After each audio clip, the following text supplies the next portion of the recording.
வீரயுக நாயகன் வேள்பாரி பகுதி 32. கபிலரின் மீது வண்டுகடி மரத்தின் பட்டையை அரைத்து 3 நாள் பூசினர். உடலின் எரிச்சல் சற்றே அதிகமாக இருந்தது. இப்படி தொடர்ந்து பூசினால் கை கால்களில் உள்ள முடிகள் கருகிவிடப் போகின்றன என்றார் கபிலர். உதிரனும் மற்ற 2 பெரியவர்களும் தேய்த்து விட்டு கொண்டு இருந்தனர். எதிரில் இருந்த கல்லில் உட்கார்ந்தபடி தேக்கன் சொன்னான், உங்களின் கவலை அப்படி இருக்கிறது, எனது கவலையோ வேறு மாதிரி இருக்கிறது. என்ன அது? இப்படி தொடர்ந்து தேய்ப்பதன் மூலம் முடிகள் சடை பிடித்து வளர்ந்து விட்டால் என்ன செய்வது? தேய்த்து கொண்டிருந்த பெரியவர்களுக்கு சிரிப்பு தாங்க முடியவில்லை. கபிலருக்கோ சற்றே அதிர்ச்சியாக இருந்தது. ஏன், இதற்கு முன்னால் தேய்த்து விடப்பட்டவர்களுக்கு அவ்வாறு வளர்ந்ததா? அதுதானே தெரியவில்லை. நாங்கள் கேள்விப்பட்டவரை வெளியில் இருந்து வந்த யாரும் பரம்பில் காலவரையின்றி தங்கவில்லை. எனவே மற்றவர்களுக்கு இதனை தேய்த்துவிடும் பேச்சே எழவில்லை. நான் தான் சோதனை உயிரியா? உங்களை ஒருபோதும் நாங்கள் சோதிக்க மாட்டோம். உங்களுக்காக எல்லா சோதனைகளையும் நாங்கள் ஏற்போம் என்று சொல்லியபடி உதிரனின் தோலை தொட்டான் தேக்கன். கபிலர் அவனை பார்த்தார். உதிரன் இருவரையும் பார்த்தபடி நின்றான். தேக்கன் சொன்னான், 4 முறை நான் காடறிய பிள்ளைகளை அழைத்து போய் வந்துவிட்டேன். காட்டின் எல்லா சவால்களையும் எதிர்கொண்டு மீளத்தான் அப்பயணத்தை மேற்கொள்கிறோம். ஆனால் அப்பொழுது கூட வண்டுகடி மரத்தின் அடியில் யாரையும் அனுப்பியதில்லை. அதன் வாடை கன நேரத்தில் மயக்கத்தை ஏற்படுத்திவிடக்கூடியது. அடுத்தவனை அனுப்பி அவனை தூக்கி வருவதற்குள் இவனும் மயங்கி விடுவான். இப்படி போகிறவர்கள் எல்லாம் மாட்டிக்கொள்ளும் வாய்ப்பு அதில் அதிகம். அது நம்மை எளிதில் ஏமாற்றி உயிர் கொள்ளும் மரம். அந்த மரத்தின் பட்டையை ஒருவன் துணிந்து போய் உரித்தான் என்பதும் அதனை பாரி அனுமதித்தான் என்பதும் உங்களுக்காகத்தான். உங்களின் பொருட்டு நாங்கள் எச்சோதனையையும் எதிர்கொள்வோம். சொல்லும் போது தேக்கனின் குரலில் இருந்த உறுதி கபிலரை ஊக்கியது. தேய்த்த மருந்தோடு குறிப்பிட்ட நேரம் வரை அமர்ந்திருந்த கபிலர் பின்னர் குளித்துவிட்டு வந்தார். தேக்கனும் அவரும் பொழுதெல்லாம் பேசினர். தேக்கனை பற்றியும் காடறிதலை பற்றியும் கபிலருக்கு தெரிந்து கொள்ள வேண்டியவை நிறைய இருந்தன. எல்லாவற்றையும் பேசிக் கழித்தார். 1 வாரம் கழிந்தது. 3 குழுக்கள் சென்று 20 பேரெலிகளை பிடித்து விட்டன. இன்னும் 2 தேவையாக இருந்தது. தோழர்களோடு உதிரன் புறப்பட்ட போது கபிலரும் புறப்பட்டார். இத்தனை நாள் நான் ஓய்வில் தானே இருந்தேன் என சொல்லி புறப்பட்டார். அவர் புறப்பட்டால் பாரியும் வந்து விடுவான் என்பது எல்லோருக்கும் தெரியும். ஆனால் கபிலர் வராமல் இருந்த நாட்களிலும் பாரி வேட்டைக்கு வந்தான். அதுதான் ஏனென்று புரியாமல் வீரர்கள் திகைத்தனர். பரம்புமலையின் மேற்றிசை குன்றுகளிலே அவர்கள் அதிகம் அலைந்து திரிந்தனர். வழக்கம் போல் குழு புறப்பட்டது. வடகிழக்கு திசை நோக்கி செல்லலாம் என்று அவர்கள் முடிவு செய்த போது அதற்கு நேர் எதிராக தென்மேற்கு திசை நோக்கி போகுமாறு பாரி சொன்னான். உதிரனுக்கும் மற்ற வீரர்களுக்கும் அதற்கான காரணம் புரியவில்லை. அவர்களை அனுப்பி வைத்த தேக்கனால் உய்தெறிய முடிந்தது. அவர்கள் எவ்வியூரின் தென்மேற்கு திசையில் போனார்கள்.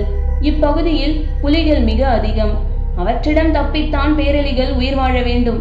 பிற பகுதியோடு ஒப்பிட்டால் மிக மிக குறைவாகத்தான் இப்பகுதியில் பேரெலிகள் இருக்க வாய்ப்புண்டு. பின் ஏன் பாரி இத்திசையில் போகச் சொன்னான் என்று எண்ணியபடியே நடந்தான் உதிரன். பாறை இடுக்குகளை கிண்டி கிளறியபடி போய்கொண்டிருந்தான். பேரெலியின் எச்சங்கள் எவையும் தென்படவில்லை. நடுப்பகல் வரை அவர்களின் கண்களுக்கு எதுவும் தட்டுப்படவில்லை. இன்னொரு நாள் வரவேண்டி இருக்கும் போல என்று உதிரனுக்கு தோன்றியது. நெடும் பொழுது கடந்தது. வீரர்கள் 2 கூறாக பிரியலாம் என்று கருத்து சொன்னார்கள். சரி என்றான் பாரி. பிரிந்தவர்கள் 4-8 வைப்பதற்குள் மழை பொழியத் தொடங்கியது. சடசடவென இறங்கிய கணத்திலேயே அதன் வேகம் எதிர்கொள்ள முடியாததாக இருந்தது. அனைவரும் அருகில் இருந்த மலை புடவிற்குள் போய் ஒடுங்கினர். மேனியில் இருந்த நீர்த்துளிகளை உதறியபடி மழை துளிகள் ஒவ்வொன்றும் வேப்பமுத்து அளவு இருக்கிறது என்றார் கபிலர். கார்காலத்தின் முதுநாள் தொடங்கப் போகிறது. இனி அதன் வேகம் இணையற்றதாகத்தான் இருக்கும் என்றான் பாரி. மழைக்கான பருவத்தில்தான் மழை பெய்கிறது. ஆனால் அதன் பொழிவு வெவ்வேறு தன்மைகளை கொண்டது. தொடக்க நாட்களில் பெய்யும் மழை என்பது மேகமுதிர்க்கும் தூசி போன்றது. காற்றில் அலையலையாய் இறங்குவதும் நிலம் ஈரமாகும் முன் மறைவதும் காற்றுக்குள்ளே கரைந்து போகும் கன அளவு கொண்டதுமாக இருக்கும். தூசி பருவம் முடிந்து தும்மல் பருவம் தொடங்கும். எதிர்பாராத நேரத்தில் சட்டென அடித்துவிட்டு போய்விடும். போய்விட்டது என நினைக்கும் போது திரும்பி அடிக்கும். நம்மால் கணிக்க முடியாத ஒரு விளையாட்டை விளையாடும். அப்போது பெய்யும் மழையில் நீர்த்துளிகள் நீள் வடிவிலே இறங்கி வரும். 3ஆம் கட்டம். முகில்கள் கூடல் கொள்ளும் பருவம். இதுநாள் வரை நீரை உதிர்த்து கொண்டிருந்த மேகங்கள் இப்போது கூடலில் மயங்கி உருக ஆரம்பிக்கும். இணை மேகங்கள் சூழ வலம் வந்து வானில் இடைவிடாமல் கூட காதல் கசிந்து காட்டாராய் உருகி ஓடும். மழை துளிகள் வேப்பமுத்து அளவினை கொண்டிருக்கும். 4ஆம் பருவத்தில் மோகம் கொண்ட முகில்கள் தரை வந்து தங்கும். நிலம் வானுக்குள் நுழையும். மரத்தின் உச்சிக்கிளை மேகத்தின் வெளிப்புறம் நீண்டிருக்க வேரில் மழைநீர் பாய்ந்தோடிக் கொண்டிருக்கும். அது இயற்கையின் அதிசய காலம். வானுக்கும் மண்ணுக்கும் இடையிலிருக்கும் ஏணி விலகிக் கொள்ள மேகக்கூட்டம் மரம் செடி கொடிகளுக்கிடையே மீனை போல நீந்தி போகும். ஒருவரை ஒருவர் பிடித்தும் விலகியும் கரைந்தும் உருகியும் காதல் கொள்ளும் காலம். இதுவே கார்காலத்தின் முதுநிலை பருவம். இப்போது அது தொடங்கி இருக்கிறது. இறங்கிய மழை இரவு வரை நிற்கவில்லை. குகையை விட்டு வெளிவரும் எண்ணமே பிறக்கவில்லை. முன்னிரவில் குறையத் தொடங்கிய மழை நள்ளிரவில் தான் நின்றது. வீரர்கள் பின்னிரவானதும் இருவேறு குழுக்களாக பிரிந்து போகலாம் என்று முடிவு செய்தார்கள். நாம் எந்த குழுவோடு போவது என்று கபிலர் சிந்தித்துக் கொண்டிருக்கையில் பாரி அவரை அழைத்தபடி குகையை விட்டு வெளியேறினான். அவர்கள் பேரலியை பிடித்து வந்து சேரட்டும், நாம் வேறொரு திசை வழியே போவோம் என்றான். பாரியின் இந்த முடிவை எதிர்பார்க்காத கபிலர் சற்றே திகைத்தபடி பின்னால் நடக்கத் தொடங்கினார். மேகத்தை கொட்டி தீர்த்த வானம் விண்மீன்களால் பூத்து கிடந்தது. தேய்நிலவு கொடி போல் மெலிந்திருந்தது. மெல்லிய நீல நிற வெளிச்சம் தரையில் பரவி கிடக்க கபிலரை அழைத்து கொண்டு பாரி மலைமுகட்டை நோக்கி நடந்தான். எங்கும் நீரோடும் ஓசை கேட்டுக்கொண்டே இருந்தது. வண்டுகடி மரப்பட்டையை தேய்த்ததால் தான் உங்களை துணிந்து அழைத்துச் செல்ல முடிகிறது என்று சொல்லியபடி பாறையின் மீதேறி நின்று பார்த்தான். ஒளிரும் எண்ணிலடங்கா விண்மீன்களை கொண்டு வானம் வித்தை காட்டிக் கொண்டிருந்தது. அவர்களுக்கு நேரெதிரில் வடிவு கொண்டு வளைந்திருந்தது கார்த்திகை விண்மீன் கூட்டம். விண்மீன் பார்த்து திசையறிந்தபடி முன்னடந்தான் பாரி. தொடர்ந்து வந்த கபிலரிடம் கேட்டான், அவ்விண்மீன் கூட்டத்தை கவனித்தீர்களா? எதை கேட்கிறாய்? கார்த்திகை கூட்டத்தையா? ஆம், பார்த்தேனே என்றார். பாரி வேறெதையும் கேட்காமல் அமைதியாக நடந்து சென்றான். கபிலரும் பாரியை தொடர்ந்து நடந்து வந்து கொண்டிருந்தார். அவருக்கு பாரியின் கேள்வி உறுத்தி கொண்டிருந்தது. இதை ஏன் கேட்டான் பாரி? கார்த்திகை கூட்டம் பற்றி நமக்கு என்னவெல்லாம் தெரியும் என பேசி பார்க்க நினைத்தானோ என்று தோன்றியது. பெருங்கணியர் திசைவேழரிடம் உட்கார்ந்து நாள் கணக்கில் கார்த்திகை விண்மீன் கூட்டத்தை பற்றி பேசியது நினைவுக்குள்ளிருந்து அலையலையாய் மேலெழுந்து வந்தது. கபிலர் பாரியை நோக்கி கேட்டார், கார்த்திகை விண்மீன் கூட்டத்தை பற்றி எதையோ கேட்க வந்து நிறுத்தி கொண்டாயே ஏன்? கார்த்திகை விண்மீன் கூட்டத்தை பற்றி பாரி கேட்கும் விளக்கத்துக்கு விடை சொல்லும் ஆர்வத்திலிருந்துதான் கபிலரின் கேள்வி பிறந்தது. இவ்வழகிய விண்மீன் கூட்டம் கபிலரை மிகவும் கவர்ந்தது. ஒவ்வொரு மாதத்திலும் அதன் நகர்வை பற்றி மிக நுட்பமாக தெரிந்து வைத்திருந்தார். அதனையெல்லாம் பாரியிடம் பகிர்ந்து கொள்ளும் ஆர்வமே அவரை உந்தித் தள்ளியது. முன்னால் நடந்தபடி இருந்த பாரி கேட்டான், அவ்விண்மீன் கூட்டத்திற்கு கார்த்திகை என்று பெயர் சூட்டியது யார் தெரியுமா? கேள்வி கபிலரை திடுக்கிடச் செய்தது. நடுங்கி நின்றார் கபிலர். தாக்குதலை கடந்து வார்த்தை மேலெழவில்லை. நேரங்கழித்தே சொல் வெளிவந்தது. என்ன கேட்டாய்? அவ்விண்மீன் கூட்டத்திற்கு பெயர் சூட்டியது யாரென கேட்டேன். பதில் இருக்கட்டும். இப்படி ஒரு கேள்வியே ஒருபோதும் எனக்கு தோன்றவில்லையே. திசைவேழருக்கு கூட இக்கேள்வி தோன்றியிருக்காது என்றே நினைக்கிறேன். விண்மீன்கள் பற்றி எண்ணற்ற கேள்விகள் கேட்டுள்ளேன். உன் ஐயங்கள் தீரவே தீராதா என்று திசைவேழர் பலமுறை சலித்துக் கொண்டுள்ளார். ஆனாலும் இப்படி ஒரு கேள்வி ஏன் இதுவரை எனக்கு தோன்றவில்லை? திசைவேழருக்கு இது பற்றி தெரிந்திருந்தால் என்னிடம் அவர் அதை பகிர்ந்து கொண்டிருப்பார். அவருக்கும் தெரியாதென்றே நினைக்கிறேன். எண்ணங்கள் ஓடியபடி இருக்க பேச வார்த்தையின்றி தடுமாறினார் கபிலர். எதுவும் பேசாமல் வருகிறீர்களே ஏன்? உனது கேள்வி ஆதிகாலத்தை பற்றியதாக இருக்கிறது. மனிதன் பொருளின் மீது மொழியை பொருத்தத் தொடங்கிய காலத்தை பற்றி நீ கேள்வி கேட்கிறாய். நாங்கள் தற்காலத்துக்காரர்கள். மனிதர்களை ஆசானாக ஏற்று கற்று வளர்ந்தவர்கள். இயற்கையை 2ஆம் நிலைக்கு கொண்டு சென்று விட்டோம். எங்களது கற்றல் முறை ஆழமற்றதென தெரிகிறது. பதிலுக்காக சொற்களை தேடினார் கபிலர். கேட்டபடி நடந்து கொண்டிருந்த பாரி, பெரும் புலவர் விடை சொல்லாமல் விளக்கம் சொல்வது ஏன்? விடை சொல்லாவிட்டால் விட்டுவிடும் கேள்வியை நீ கேட்கவில்லை. நான் விடை சொல்ல முடியாததற்கான சரியான காரணத்தை முன்வைக்க முடியவில்லை என்றால் உனது கேள்வி எனது அறிதலின் அச்சையே நொறுக்கிவிடக்கூடியது. அதனால்தான் எனக்குள் இப்பதற்றம் உருவாகிவிட்டது என்று நினைக்கிறேன். மழை நின்ற நள்ளிரவில் நீரோடைகளின் சலசலப்பில் மயக்கும் இளநீல ஒளியில் நிலம் பூத்து கிடக்க மின்னிச் சிரிக்கும் விண்மீன் கூட்டத்தை பார்த்தபடி பாரி சொன்னான். கார்த்திகை விண்மீன் கூட்டத்தை கண்டறிந்து பெயர் சூட்டியவன் முருகன். எதிர்பாராத பதிலாக இருந்தது. நடையை நிறுத்தினார் கபிலர். முருகன்தான் இவ்விண்மீன் கூட்டத்திற்கு பெயர் சூட்டினான் என்று எப்படி சொல்கிறாய்? சற்றே சிந்தித்த பாரி, நீங்கள் பச்சை மலைத்தொடரில் ஏறத் தொடங்கிய முதல் நாளில் நாக்கருத்தான் புற்களை கடக்கும் போது நீலன் உங்களுக்கு முருகனின் கதையை சொன்னான் அல்லவா? ஆம். அவன் கதையை எத்துடன் முடித்தான்? அது எனக்கு தெரியாது.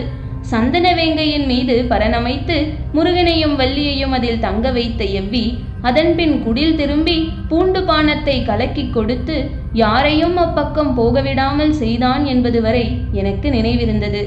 தனைமயக்கி மூலிகையை கொடுத்ததால் அதன் பிறகு அவன் சொன்ன கதைகள் எவையும் எனக்கு நினைவில்லை. நேரெதிரே கார்த்திகை விண்மீன் ஒளி வீசிக் கொண்டிருந்தது. அதனை பார்த்தபடி நடந்து கொண்டிருந்த பாரி மீதிக்கதையை சொல்லத் தொடங்கினான். பச்சைமலையில் யானை பள்ளத்தின் தென் திசை முகட்டில் தனித்திருந்த வேங்கை மரத்தின் மீது சந்தன கட்டை கொண்டு சிலாக்கொடியால் பிணைத்து கட்டிய பரன்விட்டு மறுபகல் இறங்கினர் முருகனும் வள்ளியும். ஆணும் பெண்ணும் தங்களை அறியத் தொடங்கிய தலைநாள் இரவது. இவ்விரவின் குணம் பல பருவங்களுக்கும் நீடிக்கும். இயற்கையின் எல்லா மாற்றங்களின் வழியேயும் தங்கள் இணையின் மீதான காதலை நெய்யத் துடிக்கும் உயிராற்றல் பெருகியபடி இருக்கும். காதல் அறியும் பொழுதுதான் அடுத்த இடத்துக்கு அழைத்துச் செல்லும். அறியாதவன் அதுவே காதல் என்று நின்று விடுவான். காதலின் அழைப்பை ஏற்று இருவரும் செல்லத் தொடங்கினர். கார்காலத்தின் தூசி பருவம் தொடங்கியது. காற்றில் மெல்லிய சாரல் மிதந்து வந்து வள்ளியின் முகத்தில் நீர் பூசிச் சென்றது. அவள் கை கொண்டு அதனை துடைக்காமல் நடந்தாள். முருகன் முன்னால் சென்று கொண்டிருந்தான். மேகத்தின் தூசி இருவர் மீதும் விடாமல் படர்ந்தது. இக்கானகத்தில் மலர்களுடனும் ஒப்பிட முடியாத பேரழகு கொண்டு மிளிர்ந்தது வள்ளியின் முகம். பார்வையை விலக்கி நடக்க முடியாது என்று முருகனுக்கு தோன்றியது. தனது விரல் கொண்டு அவளது முகத்தை துடைக்க எண்ணினான். அப்போது வள்ளியின் கைகள் முருகனின் முகத்தை துடைத்துக் கொண்டிருந்தன. முருகனின் முகத்தில் கை தொட்ட கணத்தில் வள்ளியின் முகத்தில் இருந்த நீர்த்துளிகள் மறைந்தன. முருகனின் கை அவளது கன்னம் தொடும்போது நீர்த்துளி அற்று இருந்தது வள்ளியின் முகம். எனது விரல் தொடுவதற்குள் நீர்த்துளிகள் எப்படி மறைந்தன எனக் கேட்டான் முருகன். என் விரல்கள் உனது முகம் தொட்டதனால். முருகன் திகைத்து நின்றான். வள்ளி சொன்னாள், தொடுதலில் கடந்து வரும் ஆற்றல் என்னையே உருக்குகிறது. சின்ன நீர்த்துளிகள் என்ன ஆகும்? தொடுதலின் மூலம்தான் ஆணின் ஆற்றல் கடக்கிறது. ஆனால் தொடாமலே பெண் கடத்தும் ஆற்றலுக்கு இணை சொல்ல என்ன இருக்கிறது என்று எண்ணியபடி முருகன் முன்னே நடந்து கொண்டிருந்தான்.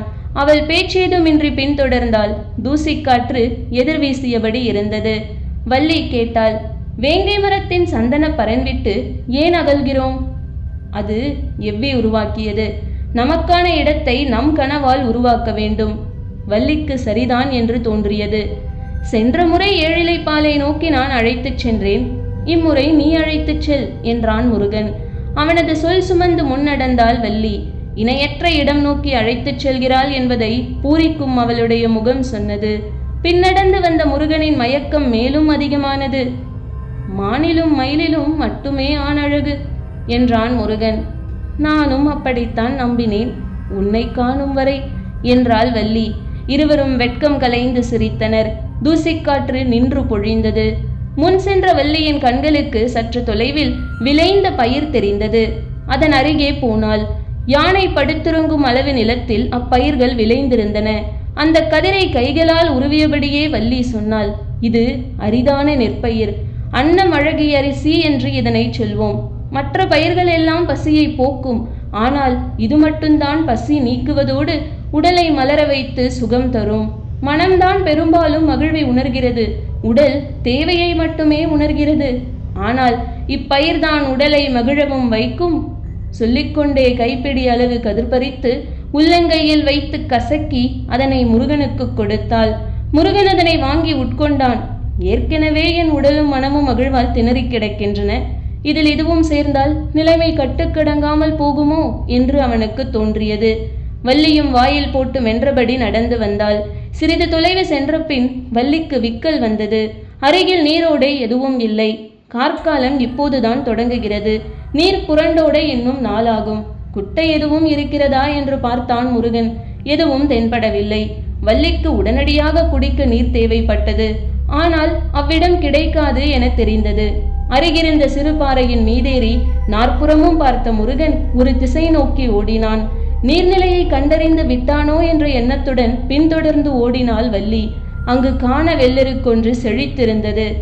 இங்கு ஏன் ஓடி வந்தீர்கள் என கேட்டாள் வள்ளி. நீரெடுக்கத்தான் என சொல்லியபடி வெள்ளெருக்கின் அடிவாரமிருந்த சிறு சிறு கற்களை நகர்த்தி குழியை உருவாக்கினான். இவ்விடத்தில் நீர் இருக்கும் என்று எப்படி சொல்கிறீர்கள்? காண வெள்ளெருக்கின் விதையை காற்று எங்கும் தூவிவிட்டிருக்கும். ஆனால் இங்கு மட்டும்தான் அது முளைத்துள்ளது. அது நீர் உறிஞ்சும் செடியல்ல, நீர் குடிக்கும் செடி. அதிக நீர் இருப்பதால் தான் இவ்விடத்தில் வளர்ந்திருக்கிறது. சொல்லிக்கொண்டே கற்களை விலக்கி குழியை ஆழப்படுத்தினான். வெள்ளெருக்கின் வேர் 2 முழத்தை தாண்டாது. எனவே அந்த அளவுக்குள் தான் நீர் இருக்க வேண்டும் என்று முருகன் சொல்லும் போதே பாறையின் இடுக்கில் கசிந்தோடியது நீர். 2 கைகளையும் அதன் அடியில் நுழைத்து நீரள்ளி பருகினாள் வள்ளி. நீரின் குளிர்ச்சி உடலெங்கும் பரவியது. முருகன் சொன்னான், மண்ணுக்குள் நீர் இருப்பதும் மனதிற்குள் நீ இருப்பதும் முகம் பார்த்தால் தெரியாதா என்ன? குளிர்ச்சி நீரின்றியும் பரவியது. முருகன் மீண்டும் சொன்னான், காதல் சற்றே தலைகீழானது. நீரிருக்கும் இடத்தில் தழைக்கும் வேரல்ல, வேறிருக்கும் இடத்தில் சுரக்கும் நீர். சொல்லிக்கொண்டே சிறு கற்களை குழி நோக்கி நகர்த்தி மூடினான் முருகன். வள்ளி மீண்டும் நடக்கத் தொடங்கினாள். அவள் அழைத்துச் செல்லும் இடம் காண முருகனுக்குள் பேரார்வம் மேலெழுந்தபடி இருந்தது. அவர்களின் கண்படும் தொலைவில் பன்றிக் கூட்டம் ஒன்று எதிர் சென்றது. இருவரின் கண்களும் அதனை பார்த்தன. நான் விரட்டிச் சென்று அம்பெய்திய பன்றிக் கூட்டம் இதுதானா என கேள்வி எழுந்தது முருகனுக்கு. இவற்றை விரட்டி வந்ததால் தான் நான் வள்ளியை கண்டேன். எனக்கு காதலை தந்த இவற்றுக்கு நான் அம்பெய்தி காயத்தை அல்லவா தந்துள்ளேன் என தோன்றியது. சட்டென பின் திரும்பி ஓடினான் முருகன். வெள்ளெருக்கஞ்செடியின் அடிவாரத்தில் மூடிய கற்களை மீண்டும் கிளறி அகற்றி பன்றிகள் நீரறிந்த வழி செய்துவிட்டு ஒதுங்கினான். பன்றிக் கூட்டம் நீர் நோக்கி நகர்ந்தது. அதன் குவிவாய் நீர் தொட்டு உறிஞ்சின. பார்த்து கொண்டே வள்ளியின் அருகில் வந்தான் முருகன். அவள் கேட்டாள், இவற்றின் முதுகில் செந்தாது படிந்திருப்பதை பார்த்தீர்களா? இவற்றின் உடலில் காயம் இருக்கிறதா என்பதைத்தான் எனது கண்கள் தேடின. வேறெதையும் நான் கவனிக்கவில்லை. கார்காலத்தில் முதலில் மலரும் செங்கடம்பு மலரத் தொடங்கிவிட்டது. அம்மர அடிவாரத்தில் உதிர்ந்து கிடக்கும் மஞ்சள் பாவிய செந்நிற பூக்களின் மீதுதான் இவை படுத்தெழுந்து வருகின்றன. அதனால்தான் இவற்றின் மேலெல்லாம் செந்தாது ஒட்டி இருக்கிறது. அவள் சொன்ன பிறகுதான் அதனை கவனித்தான். உடலில் இருக்கும் மயிர்கால்களில் செந்தாது பூசி இருந்தது. ஒன்றினை ஒன்று உரசியபடி நீரறிந்த குழி நோக்கி முண்டின. பார்த்து கொண்டே வள்ளி சொன்னாள், மரத்திலே மாலை போல தொங்கும் செங்கடம்ப மலரெடுத்து உனது மார்பில் சூடும்படி அவை எனக்கு சொல்கின்றன. அது கொத்துப்பூ. அதை எனது மார்பில் சூடுவதை விட உனது கூந்தலில் சூடுவதுதான் அழகு. அக்கொத்துப்பூவின் இதழ்கள் எவ்வளவு அசைத்தாலும் உதிராதது, அசையா மனம் கொண்டது.